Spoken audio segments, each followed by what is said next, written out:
Hey guys, this is General Mechanics with another quick video, and today I want to share what I'm working on. It's a 2006 Ford E350 with the 6.0 diesel engine, and reason I got it is because there was no oil pressure showing up on the dashboard, so the sensor wasn't sending any signal.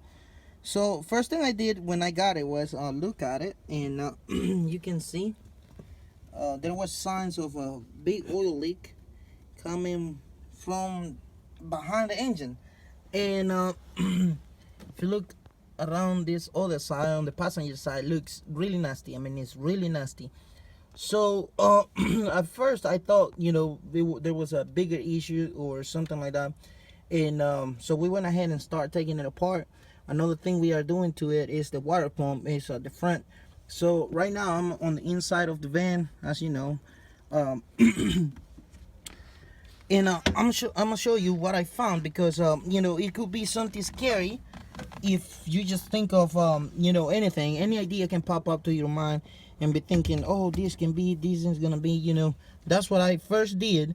But then after following everything now, I went ahead and take the mufflers and the up pipes and stuff to the turbo. Everything is out, so definitely you're gonna have to struggle with that turbo.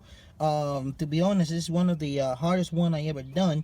It took me forever to get it out of this little space you got right here. You see, you got barely enough to get it out of there. So but I got it though, and if I got it out, that means it's possible to take it out without removing this bracket or whatever else you might think that you had to do. It's not necessary. It will come out from what it is.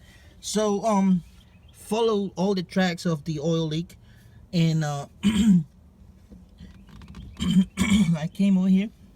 You see, we got a lot of oil everywhere. There's oil everywhere right here.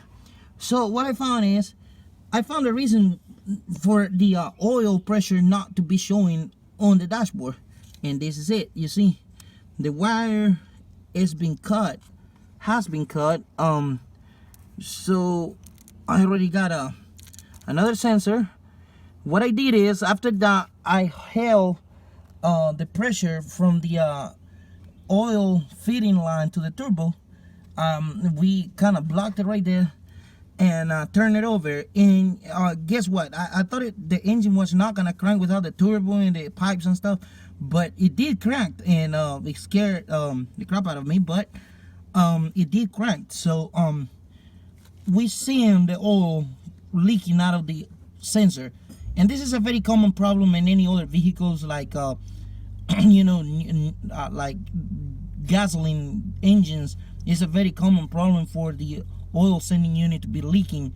So we surely found the leak. It's leaking crazy from there, and besides that, I found the reason for the oil pressure hand not to be working on the dashboard. So hopefully, if you got this problem, you got no oil pressure showing, and one problem it was causing is that it will not crank at the first try. You will sit right there turning until eventually will crank. So what scared me the most is when I held this two wires together and turned the key, it cranked at the first try. So it's completely making a big deal. So this is my problem. So hopefully you got an idea. I'm giving you an idea on how to diagnose your problem if this is what you're going through. And again, it was a 2006 Ford E350, and it's a little hard to work on. You got no space. You got to go back and forth, front and back, but it's not impossible to do. So hopefully this will give you an idea. And if you like the video, like I always ask, don't forget to give it a thumbs up, and share it if you can, but please subscribe, as I got more videos coming. And thank you for watching.